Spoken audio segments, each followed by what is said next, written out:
Beyond the romance, beyond the battles, lies a story written in the stars, its beginning lost amidst the tangled threads of time. In Love and Deepspace, every update lifts a corner of the veil, revealing new pieces of the mystery surrounding its world and characters.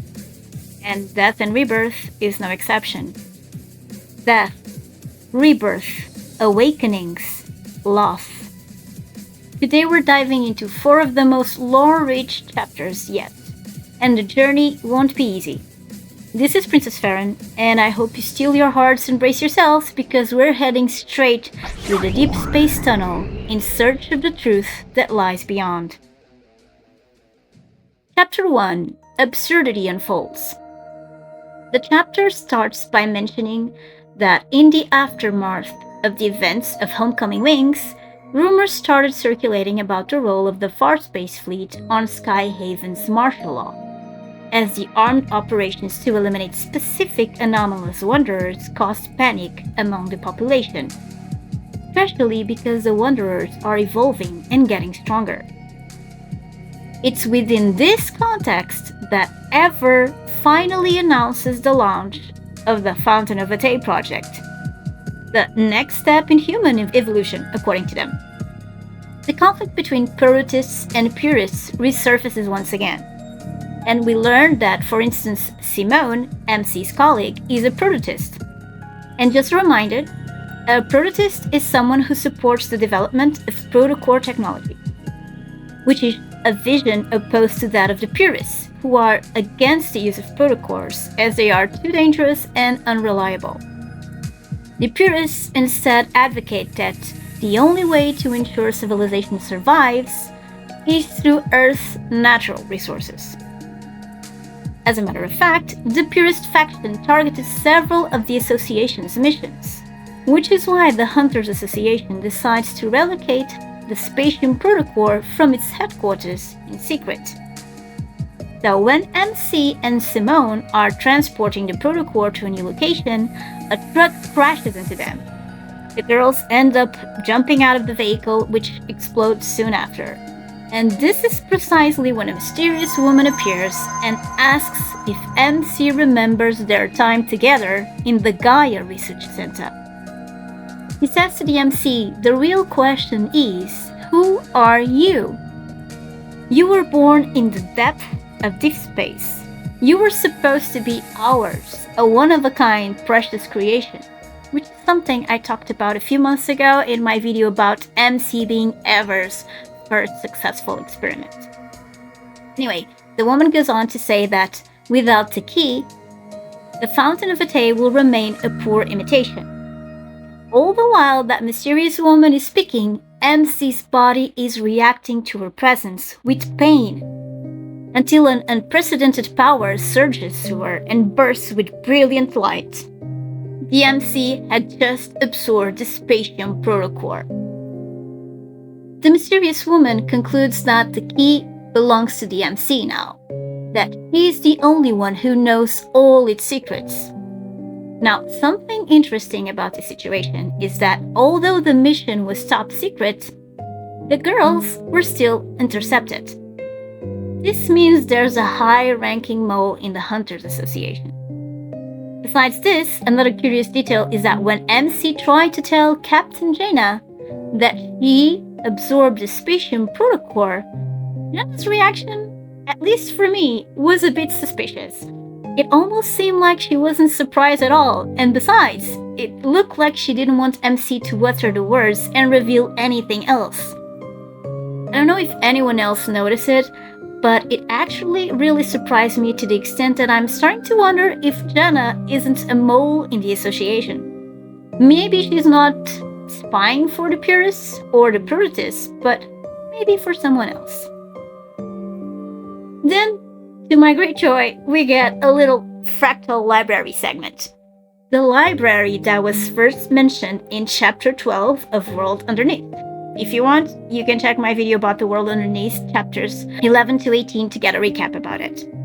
Anyway, the first thing that came to mind when this bit started to play was the image of Zayne sealing something with ice. I used to think that that image was related to what had happened with William in the Arctic, but now maybe he was actually sealing something far more ethereal, from which he also wanted to escape. This time, we learn a few more things about this special library. It was erected at an unknown time, and its design is one of geometric precision. A young boy with snow-white hair enters the building as the doors part for him. He talks to Chichi, a creature that has a tail. And I wonder if Pi, which is the Arctic fox that lives in the Arctic with Dr. Noah, is actually a version of Chichi. That's at least the first thought that came to mind when I first heard about it. Anyway, the boy says it's time to pay the emissary a visit to collect what's due from the 7-year promise. He's actually referring to Zayne, and the boy wonders if the emissary is getting along with his colleagues and if he has completed his thesis. In the video mentioned before, I theorized that maybe the boy could be Zayne. And just so you know, I still think this may be the case, but more about it later on. I also like to emphasize that the boy is surprised to find a library at the current location, and this also leads me to believe it's due to Zayne's actions. Maybe that's what he was doing when he was sealing something with the ice. After MC recovers the words uttered by the mysterious woman lead her to investigate the ruins of the Gaia Research Center, and therefore she goes to the N19 zone. As she approaches Charon, the trading hub, massive neon screens show numbers and names in quick succession as people are killing wanderers and each other, just like something we would see in the Hunger Games. Suddenly, someone shoots at the MC. She barely manages to dodge it when an unknown man redirects the bullets with his cane. He introduces himself as a mere ferryman on the river Styx, helping travelers to cross. He offers to be MC's guide, and she ends up following the man masked by the biometric veil that a chip carried by the man provides. Through said man, the MC learns that the triennial Zoyan hunt is taking place at the moment, and that its participants do so they can be granted one wish from the Lord of Charon. To achieve that goal, they have to be the last one standing in the arena. When they go to the Elysium, the bar mentioned in Chapter 14 of World Underneath, we learn that MC's guide is Dimitri, the actual owner of Charon and the host of the Zoyan hunt. And apparently, even Sylus keeps his distance from Dimitri, according to Aislinn, Elysium's bartender mentioned in Chapter 14 of World Underneath. Aislinn also suggests that MC should ask for the connoisseur's menu if she needs anything in the future, which is that menu that has a description waiting for you. After Dimitri escorts MC outside, Mephisto appears to pick her up, and Dimitri hints that they'll meet again soon. When MC arrives at Sylus' base, Luke, Kieran, and Sylus are inside gaming pods, completely engrossed in their game, unaware of MC's presence. And I would like to make a little observation here. I think that having the game pods in the gaming room implies a direct relation to the cocoon that the story introduces later on, the ones that are connected to the test subject's consciousness. Maybe here they imply that this is an alternate reality, a simulation here. MC ends up entering the fourth gaming pod, and he starts the game and pursues Sylus' fleet. Once again, we have another little nudge at immersive virtual realities. It could be just a simple game, of course, but Love and Deepspace has done so many times that is definitely suspicious. For instance, we have the event that took place alongside Caleb Smith, in which they travel from planet to planet in a spaceship. We have Xavier's new card, Horizon's Pulse, in which, in a similar fashion to The Little Prince and the Rose, MC and Xavier meet as a human and a plant on an unknown planet. And we also have the whole allusion to the Lincoln online game in the world underneath chapter 17. The Mystic Adventure event as well, in which they turned into dolls, princes, dragon hunters, and so on. All those were immersive virtual reality games, which made them feel like they were indeed in another reality. And also the Catch-22. Anyway, after the MC blasts through the simulation and Sylus talks to her, he immediately senses that she has absorbed a new protocord. And he detects it's an ether core. And it's also here that we see for the first time the chessboard. MC moves her rook from the back row. Sylus captures one of her pawns. MC moves the knight. Sylus traps the MC's king. I could speculate that the chess pieces could refer to specific characters, like, for example, Xavier being the knight, Sylus as king, and the rook Zayne, due to the tower connection. Though the nomenclature and imagery make sense, there's not enough information to develop much more beyond that. If more details show up, however, that would be very interesting. In order to get into the Gaia Center, the MC tries to convince Sylus, stating that it will be a win-win situation for him. A callback to his Miss Invasion card. Sylus initially refuses, as he's supposed to meet some guests. Guests from where? When said guests try to ambush Sylus, MC realizes that the lower half of each figure's face is made of mechanical components integrated into their bodies, and the antimatter weapons they're using keep destroying the shield Sylus creates from his black command mist. As they get on MC's bike and a dangerous pursuit ensues, MC notices that their pursuers don't show energy fluctuations and seem to move in a mechanical and rigid way, as if following someone's command. They escape right into the Zion Hunt Arena, where the Gaia Research Center is located, on the underground map. Since they end up joining the hunt with ulterior motives, MC makes a bet on Sylus, who's already taking the first place on the betting leaderboard, only for Sylus to put a huge bet on her, making her rise to the second place on the leaderboard. I mentioned this because it was another fun banter moment between the two of them, and it was actually very, very entertaining to see. Unfortunately, soon after, MC gets stabbed in the lower abdomen when she tries to save an old lady from a wanderer. As Sylus dresses her wound, he mentions that people in the N109 zone don't even realize the treasure they're born with. I'm referring to their soul. He mentions that at just 21 grams, the soul is one of the most precious gifts given to humanity. This is clearly related to the special menu at the Elysium Bar, whose dessert consists of 10.5 grams, that is, of half of a soul, as Sylus was waiting for his other half, the MC's.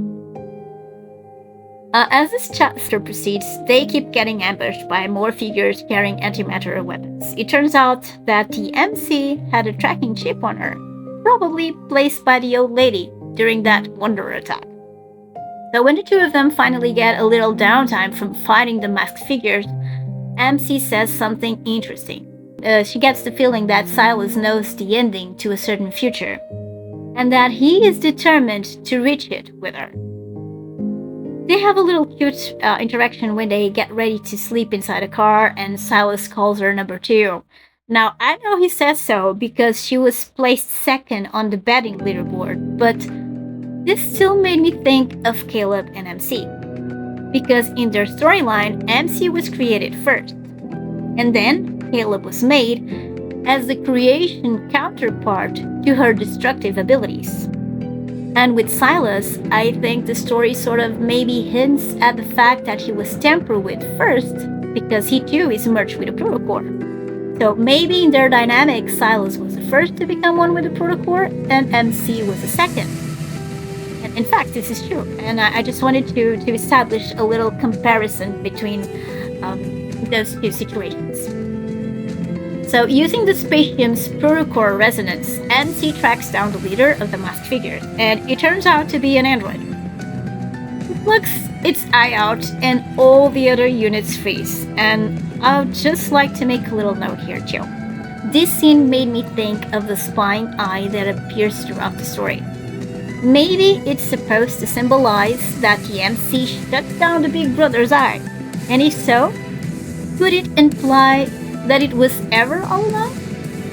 We'll get some more clues further down the story. Maybe it means that the MC is about to be the one who watches what is happening from a higher perspective, from the true self he has yet to discover. Story-wise, after this, MC returns to the Elysium Bar to lay low and decides to order the connoisseur's menu.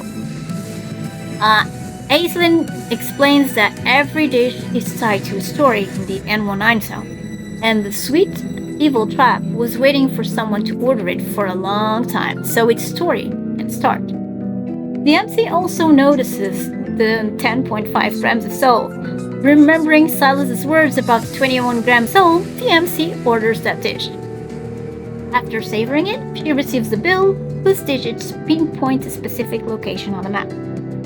They lead her to the docks, where Sylus shows up in the car. Soon after, more pursuers show up, leading to a crazy and super exciting car chase. Sylus and the MC force their way into the arena. Chapter 2: All from Deep Space.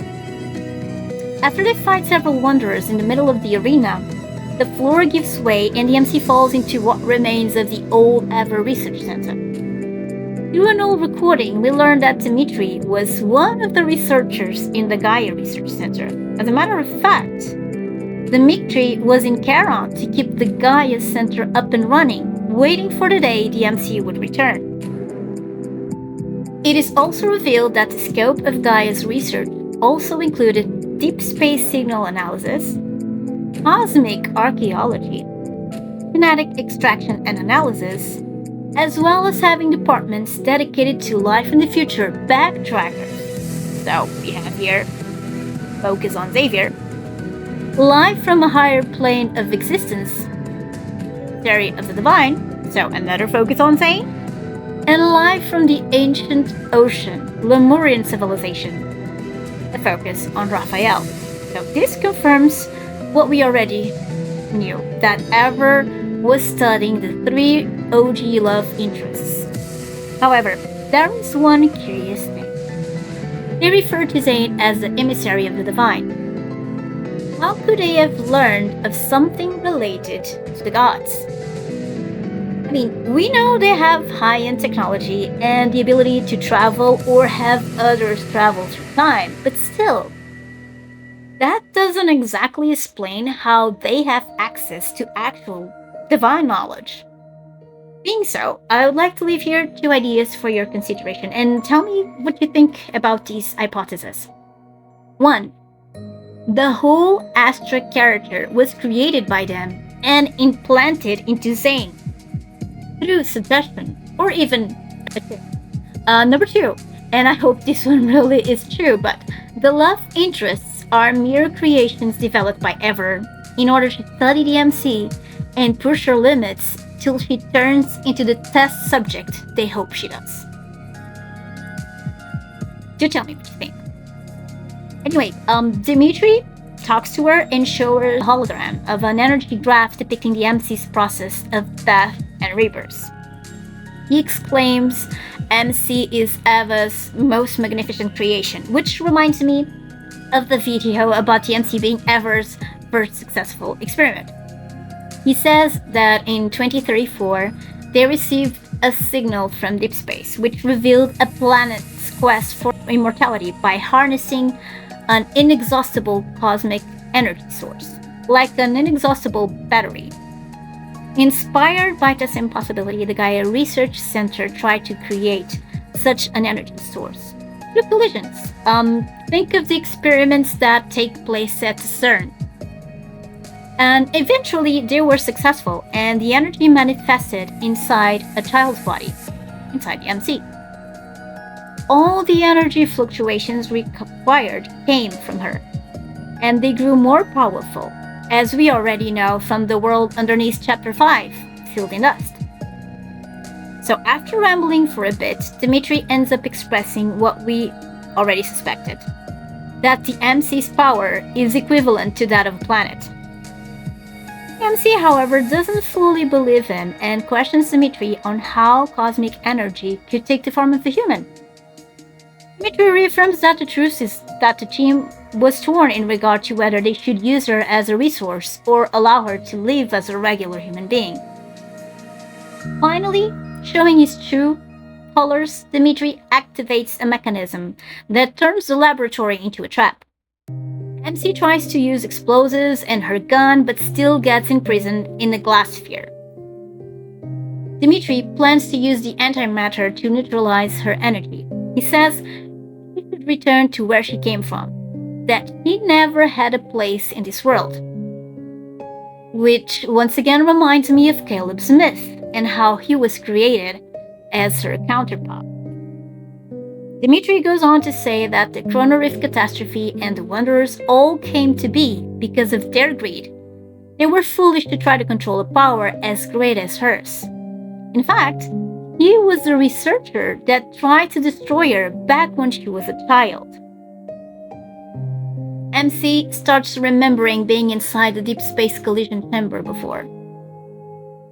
In an attempt to escape, MC uses a resonance ability. Her consciousness breaks free from its physical cage, and her soul surges forth. The consciousness disperses with the energy burst. Countless reverberations echo across the planet. As her awareness fades, the Eye appears again, and it devours her completely. As she converges, she feels one with the cosmos and 6 planets on the brink of destruction, so that the core can be given life again. We then see an Origo core. It's the first time it's mentioned, and I first wondered if that proto-core could be Sylus's, or even Caleb's, because the core led to her rebirth. And we know that Caleb is the creation part to her power of destruction. However, after investigating a bit, I found out that Origo means the point at which something begins, rises, or from which it derives. The word origo actually comes from Latin origo, which means origin, and it's also similar to origai, origo, the wagoner or charioteer, which is a prominent constellation in the northern hemisphere, recognizable by its distinctive pentagon shape.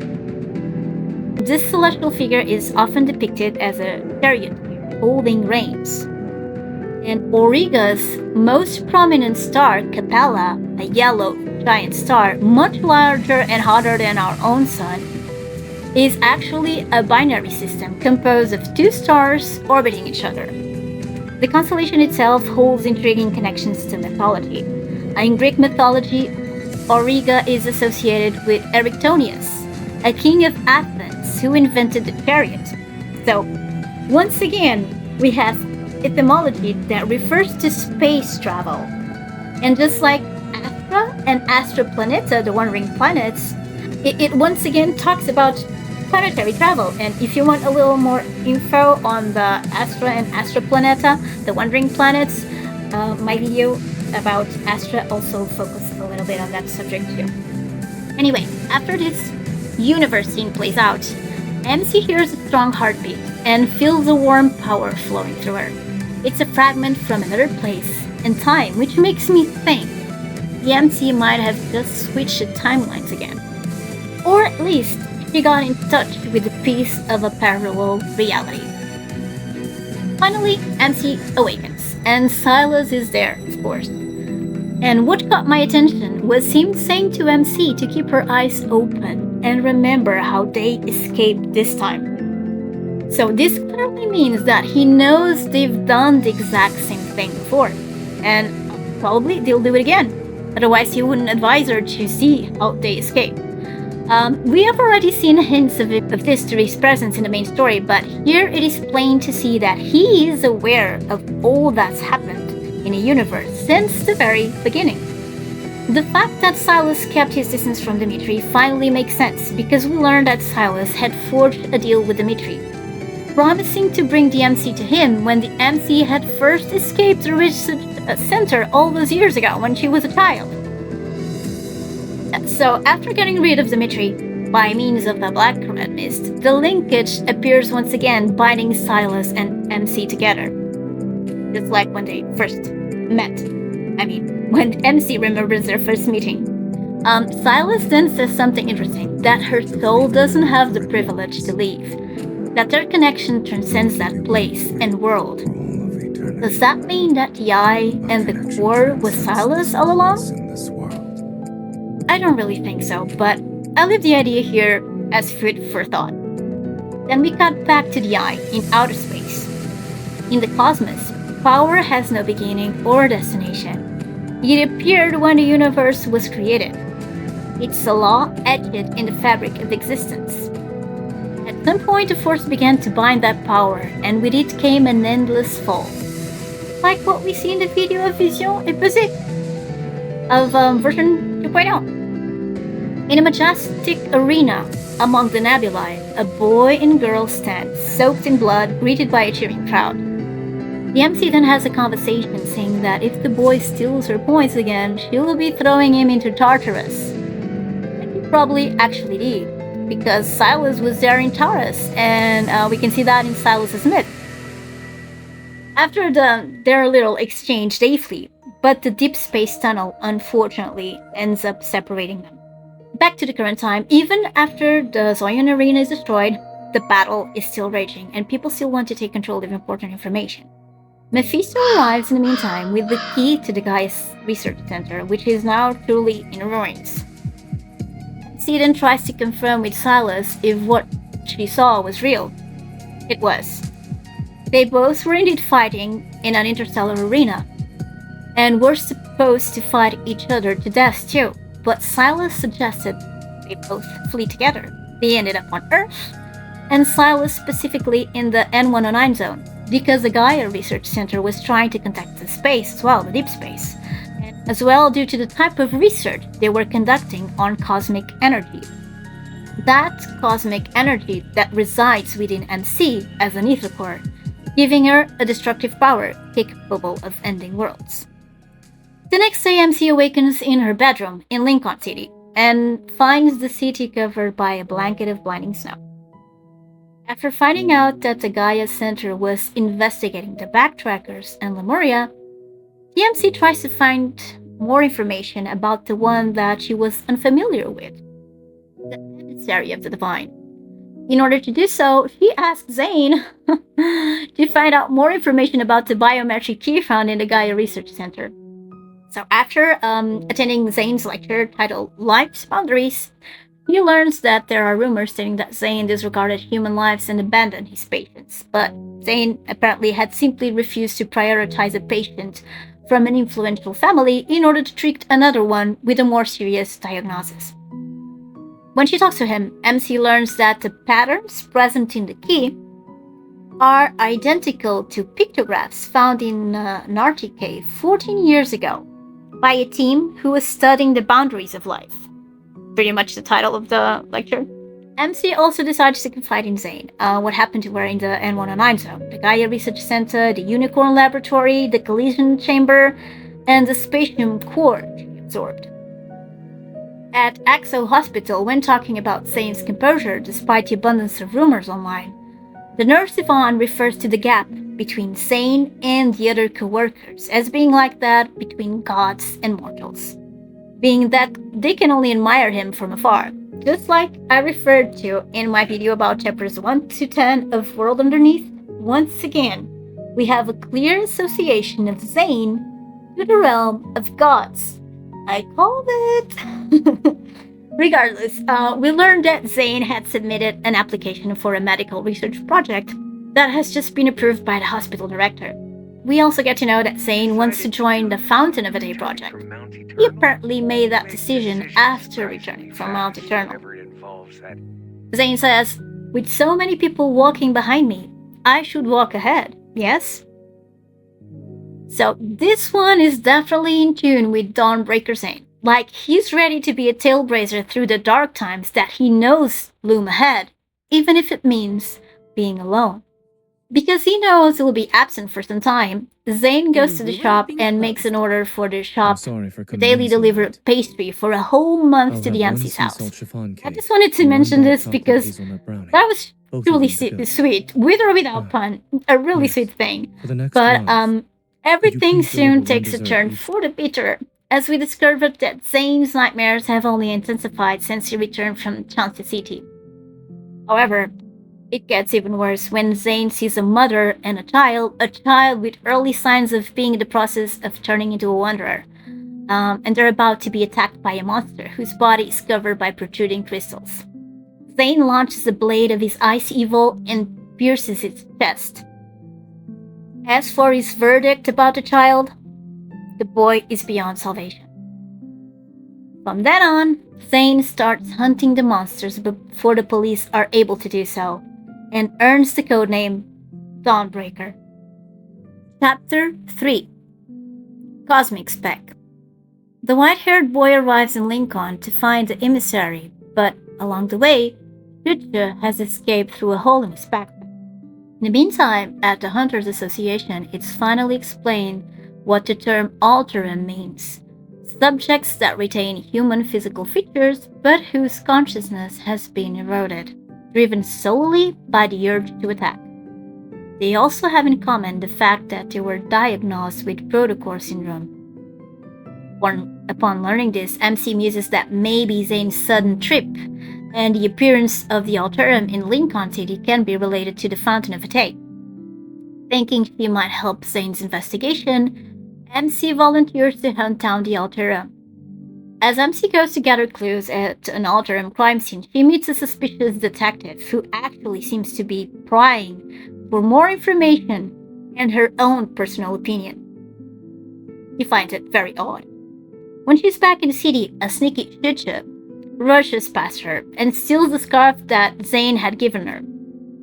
She chases after it and ends up in an alley where she meets Dawnbreaker Zayne and a teenager Alterum who keeps mentioning that the other subjects died like monsters after emerging from their cocoons. MC is stunned as she recognizes the person in front of her as Zayne, but he's like a different version of him. Cold voice, cold gaze, cold breath. He acts like he doesn't know MC and doesn't even remember the scarf he gave her. They part ways, but feeling something is wrong, MC follows the footprints and finds Zayne unconscious, a layer of black frost covering his neck. MC carries Zayne to her apartment and realizes the ice has spread all the way to his arms and hands. Not even resonating makes the black frost disappear. MC tries to crank up the heat in her apartment, covers him with blankets, and gives him medicine, but nothing seems to work. Worried, she calls Dr. Noah, who confirms that he had seen Zayne that way once before, when they were working in Mount Eternal. And it's only when they are both asleep, Zayne and MC, holding hands, that the ice starts to recede. The next morning, the familiar Zayne is thankfully back. Zayne remembers most of what happened the previous night and affirms that his dream version has a mission to complete, one that the real Zayne is unaware of. In the meantime, Ever publicly reveals that the first phase of the Fountain of Atay has started. The Val Sanitarium, which uses medical pods called Rebirth cocoons to treat patients with protocore syndrome. It has begun. While making her way to Zayne's home, MC uses her phone to figure out what kind of creature followed Zayne and stole the scarf. The result? Baije, a divine beast of antiquity who knows all beneath heaven and earth.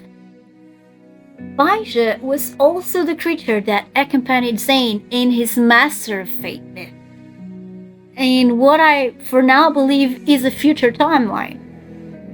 For Baije itself, I also did a little digging. Baije is a guardian of realms, embodying a bridge between worlds and offering life-saving knowledge. And this makes me think of the version 3.0 music video, which shows the bridge and the MC and the LI meeting in the middle of it. This mythical creature provided the Yellow Emperor, who was a third of ancient China's mythological emperors, a culture hero and the patron saint of Taoism, He provided him with a comprehensive guide on supernatural creatures, detailing how to identify and neutralize potentially dangerous beings. Think of it as a supernatural survival manual for the Yellow Emperor and, by extension, all of humanity. Now that we have a little more context, let's proceed.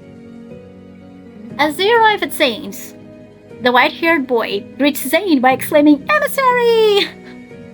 Not suspicious at all. Not one bit. Zayne doesn't lose face though. He explained that the boy is the son of a distant relative, and the boy blurts out that he lives in the Fractal Library before correcting himself and saying he lives in a nearby residential area. As we can see, Zayne knows the boy's true identity. It's revealed that 7 years ago, Zayne promised he would take up the position at the Fractal Library, and the boy is there to ask him to fulfill that very same promise. It turns out Astra selected Zayne as the emissary of the Divine, and Zayne's nightmares are proof of that. However, MC has no knowledge about any of this. The boy goes on to say that fate falls upon us like the snow. It is silent and inevitable. Zayne, however, hasn't made up his mind yet, so the boy ends up leaving and calls him a liar. Zayne reminisces about the first time he entered the Fractal Library. It was a building nestled in a quiet corner of Lincoln City. The boy had begged him, so he pushed open the door. The library had an endless garden with intertwining paths, and it stood at a point where those paths converged. And I would like to add that maybe it means that no matter which path people choose, the end result will be only one, the one already predetermined by fate. Regardless, Zayne remembers that a young person said both the boy and Zayne were the administrators of the library, and that Zayne was destined to become the library's owner. It's also explained that the library didn't really exist in any galaxy, and it stood at the intersection of dimensions, each book containing the fate of a world. This description is metaphysical, but this could also be a good metaphor for a video game and its library of files. I theorized about this hypothesis in my video about chapters 11 to 18 of World of Nis, and to be honest, I still haven't been able to shake it off, so I just have to mention it. I don't know what you think. If you think it makes some sense, you can tell me, or if you think otherwise, of course. So the night after Zayne first entered the Fractal Library, he dreamed of himself as the Foreseer, perusing a book that held a jasmine, a memory from a timeline he had erased. And we know that timeline is the same as the Master of Fate. Now, this makes me wonder if Zayne actually erased that timeline, and who knows how many others, so he could protect and hide the variable that is the MC. In a similar way to what, for instance, Caleb is also doing, when he said he would hide the MC away if necessary by the end of Homecoming Wings. Zayne ends up revealing to the MC that he accepted Carter's proposal and will join the Fountain of a Day research project. He explains he accepted it because Axo Hospital has been receiving many unusual cases of protocore syndrome patients, and he wants to investigate since all those patients had recovered at Val Sanatorium after entering the Rebirth cocoon. Zayne asks for MC to join him. In order to better plan their next move, Zayne and MC decide to first visit Val Sanatorium. And it's during the trip that Zayne explains that the cocoons of Rebirth use technology from a project he and Carter developed in medical school. As the experiments went awry, and a mouse subject started growing crystals and transformed into a wanderer, Zayne destroyed all the data. But Carter still took the project to Ever under the name X-Heart, which we already knew from the World Underneath chapters. Carter meets them at the parking lot, and when they enter the building, we finally learn what the initials of Ever mean. Eternity vanquishes, evolution restraint. It's here that the MC once again meets the detective that was at the crime scene. It turns out he is Benedict, the director of Val Sanatorium. Chapter 4: Snow Fades at Dawn. As Benedict introduces himself, we learn that Zayne had already met him in Mount Eternal, as Benedict was a daughter, also a mentor for a group of recruits. Benedict admits they want Zayne's help to improve the success rate, but that the patients are aware of it and voluntarily agree to participate in the experiment despite the less than ideal results. Carter and Benedict show Zayne the results of experimental data. After analyzing the documents, Zayne declares the experiment failed because they've lost control of the cellular mutation process. While the men are discussing the results, MC feels a strange energy pull and follows it. It directs her to an area not open to visitors.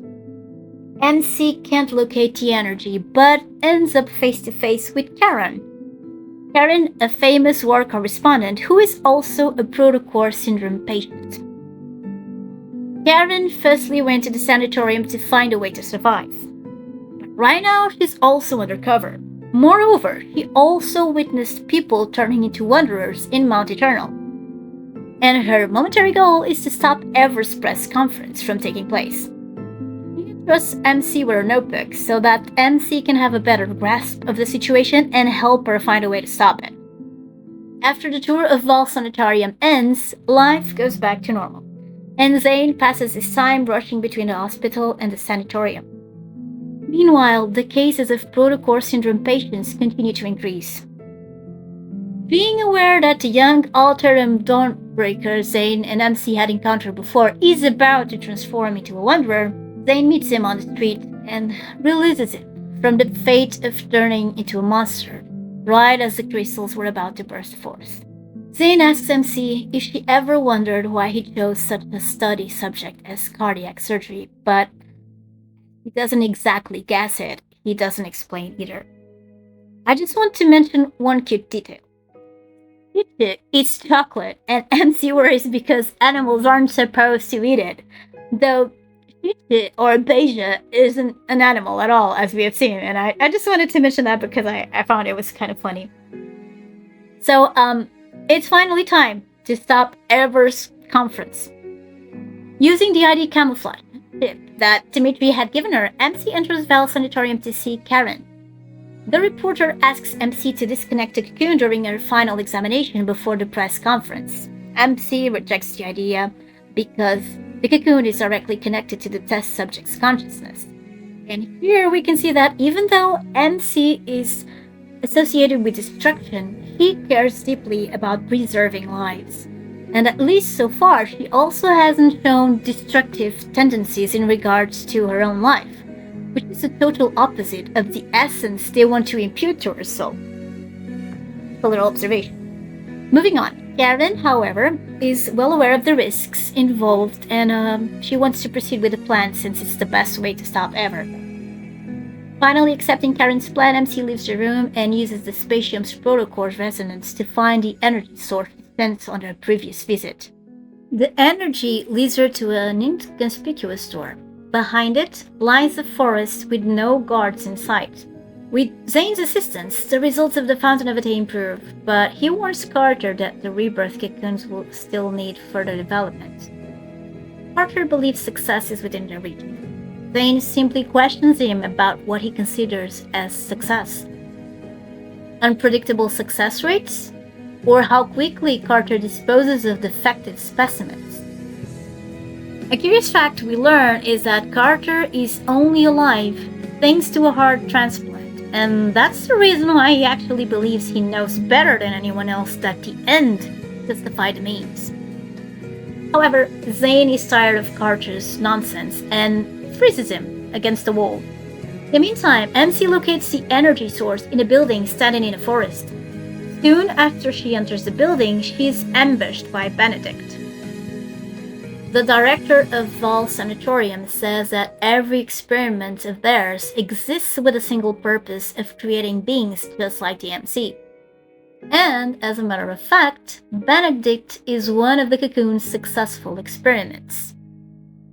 As MC tries to use the spatium's core ability to sense the energy source again, Benedict leaves her with a group of Alterum, and she almost faints. Zayne arrives in that moment and advises her to stop trying to locate the core, the energy.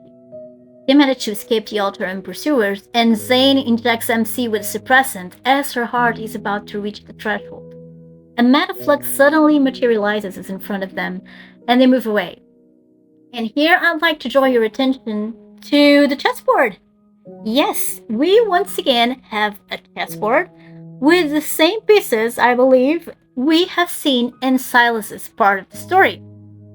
Is it symbolic of the fact that all the love interests are taking different paths, but they still can't change the end result, the fate? At least not yet. I propose this interpretation because it ties to what we've learned from the Fractal Library and its position at an intersection of dimensions with a garden of paths that all lead to the same destination, as if that fate was indeed inescapable. Getting back on track, MC and Zayne don't get very far before Benedict catches up to them. Turning into a wanderer doesn't achieve much, however, as Zayne uses his highest evil and then resonates with the MC in what so far is one of the most baddest scenes of Love and Deepspace, for real. So after they almost defeat the Wanderer, the crystals start receding and Benedict assumes once again his human form. As we can see, for the first time ever, is finally on the verge of obtaining complete control of the transformation between human and Wanderers, so that humans can transform into powerful weapons as they please. Realizing that continuing the fight with Benedict is pointless, Zayne and MC leave in search of the energy. MC notices that Zayne once again seems cold and a tad, and that the Alterum seem more powerful, like two weapons being commanded by someone or something else, which I'd like to add is quite similar to the masked entities we have seen in the N19 zone. Another interesting detail about this building, which I haven't mentioned before, is that its layout continues to change, meaning it's a projection. So does this mean they're using a metaflux to create these changes? Or is this like computer programming? Yes, it would fit with that theory. Regardless, they soon found a room where the energy source is located. There are cables everywhere, all leading to protocore that powers everything. As they're about to destroy the protocore, Carter and Benedict arrive to stop them. In the midst of their verbal altercation, Zayne says, "Any action beyond our control leads to unpredictable consequences."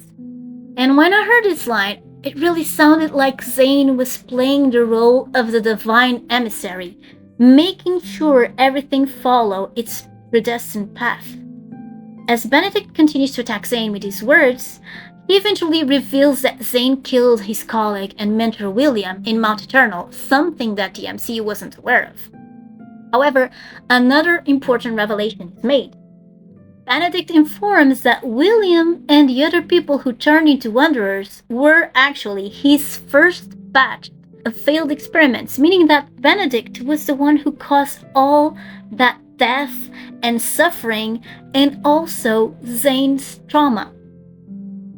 As Benedict continues to throw shards with his words, Zayne loses control. Black ice creeps up his neck, frost covers the interior of the room.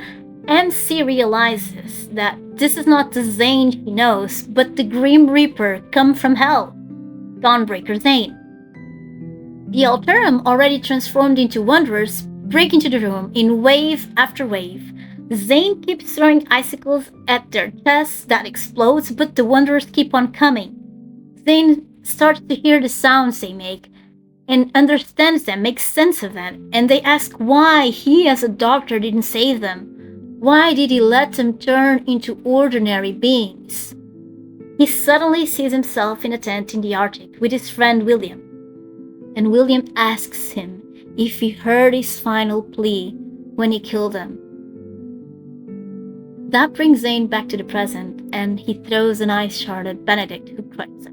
At a motion of Benedict's hand, all Alterum recede, and here we have the proof that the creatures were in fact being controlled by Benedict. They all end up leaving. So when MC is once again alone with Zayne, she cradles his face and tries to bring him back to her. But pain greets her instead, and she remembers what happened when she was little.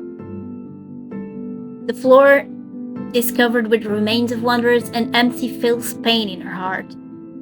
A Zayne of the past merges with the present-day Zayne and tells her that her existence is a mistake, that she must be eliminated. Black crystals appear and hurl themselves at her.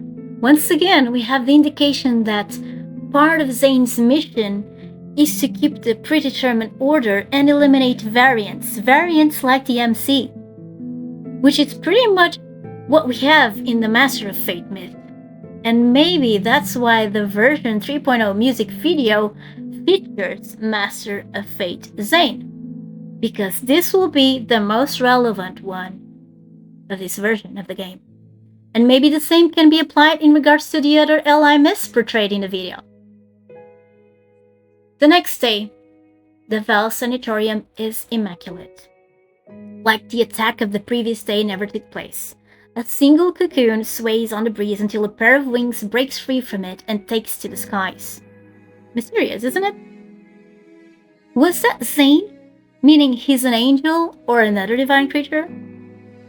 Was it MC who ascended to a higher level of knowledge about herself? Or someone else? I thought of maybe the sick guy mentioned towards the end of Homecoming Wings. The one who was waiting for his turn for a long time, according to his own words. What do you think? Could be a possibility, right? Through a dream, MC remembers the time when she was a child, and Zayne throws her popsicle, but in this dream, he doesn't take it or freeze it. Now, one thing that I noted, and I think I'm not wrong, is that Zayne's voice in this part as a child is the same as the one of the white-haired boy. It may simply be a coincidence to use the same voice actor, or it may mean that the boy is actually one of Zayne's iterations. That is one possibility that I've actually talked about in the World Underneath chapters 11 to 18 video, so if you're interested, you can check that out. It's on the chapter about the Fractal Library. MC eventually wakes up on a bed in Axo Hospital. Yvonne tells her that Dr. Zayne stayed with her until her vitals stabilized, and then he submitted his resignation letter, which was refused by the hospital director. MC leaves the hospital, desperate to find Zayne. He goes to his favorite establishment, into his house, tries to call him, but the number isn't available. While MC is actually at Zayne's home, It shows up, and MC asks it to find Zayne.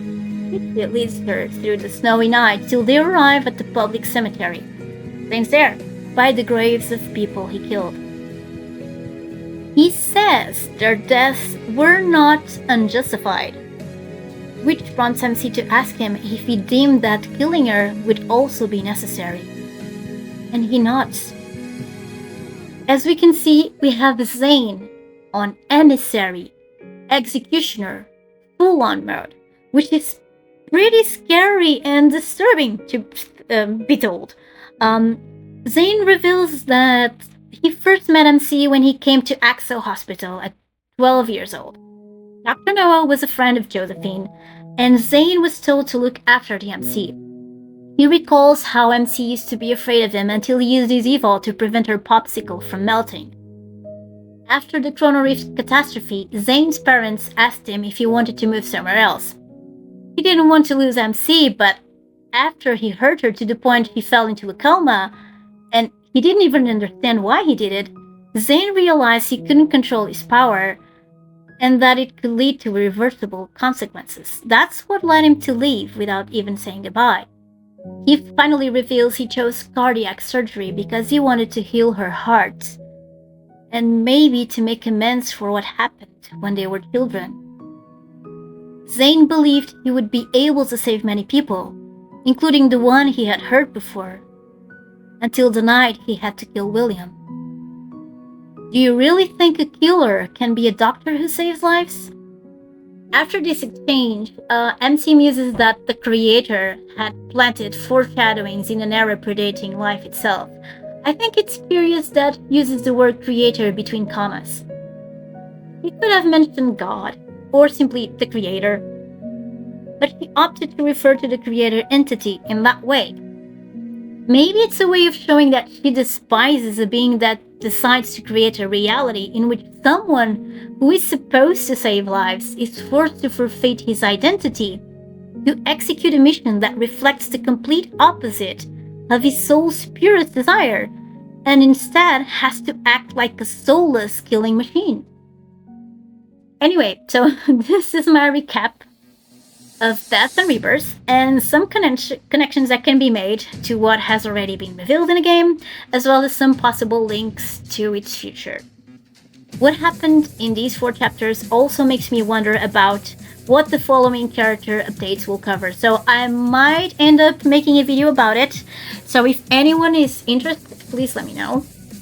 As I said, let me know if you have any specific ideas about the lore these chapters hint at that I might have missed. As usual, if you enjoyed this video, drop a like, and if you want to see more similar content, hit the bell and subscribe. This is Princess Farron signing out. Take care and good gaming. Bye bye.